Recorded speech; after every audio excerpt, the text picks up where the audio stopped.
L'approbation du nouveau contrat ferroviaire intervient quelques semaines seulement après que le gouvernement a approuvé une autre construction ferroviaire reliant la ville de Kano dans le nord-ouest du Nigeria et Maradi, la deuxième plus grande ville de la République du Niger voisine.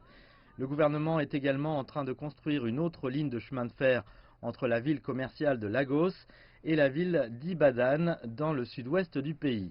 Ce projet devrait être achevé avant la fin de l'année. S'il y a une infrastructure dont nous avons grandement besoin dans cette économie, c'est l'infrastructure ferroviaire, parce que le niveau de connectivité intérieure au sein de notre économie est très faible.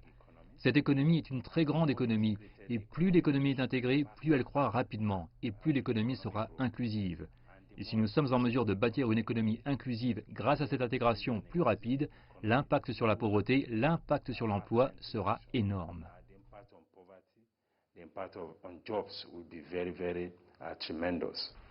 La ligne ferroviaire Port Harcourt-Maïdougouri reliera efficacement la région riche en pétrole du delta du Niger et le nord-est, ce qui facilitera le déplacement des personnes et des cargaisons entre les deux parties du pays et réduira la pression sur les routes tout en diminuant la durée du trajet.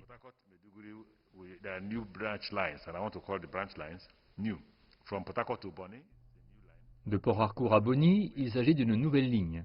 De Port Harcourt à Owerri, c'est également une nouvelle ligne. Il y a une autre nouvelle ligne reliant la jauge étroite à la jauge standard à Kafanchna. Ensuite, il y a une branche avant Maïdougouri à Damaturu et Gashua.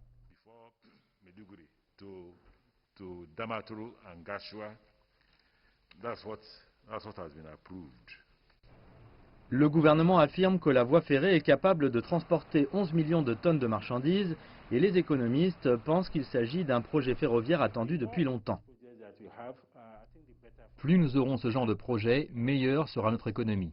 Parce que ça permettra d'alléger le défi de la logistique, et le défi de la logistique est l'un des plus grands obstacles à la productivité dans l'économie.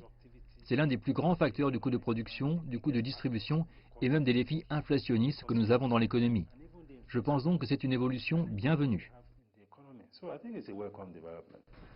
Si tout se passe comme prévu, les travaux réels sur la voie ferrée devraient commencer d'ici décembre. Et le gouvernement dit que le projet sera un financement conjoint avec des partenaires privés. C'est une idée fantastique. Et c'est ce que nous avons également examiné au fil des années dans la Chambre de Lagos, parce que nous croyons que le gouvernement a tout le financement nécessaire pour être en mesure de réparer l'infrastructure. Ainsi, plus nous sommes en mesure d'intégrer le financement du secteur privé dans la construction d'infrastructures, mieux c'est. Je pense donc que c'est une évolution bienvenue. Ce qu'il faut, c'est construire le cadre approprié qui inspirera également la confiance du secteur privé pour pouvoir mettre son argent dans l'infrastructure telle que proposée. Il n'y a pas encore de calendrier pour l'achèvement du projet. Les experts disent que cela dépendra de la rapidité avec laquelle les fonds seront déployés. En outre, les modalités du partenariat de financement entre le gouvernement et le secteur privé n'ont toujours pas été précisées.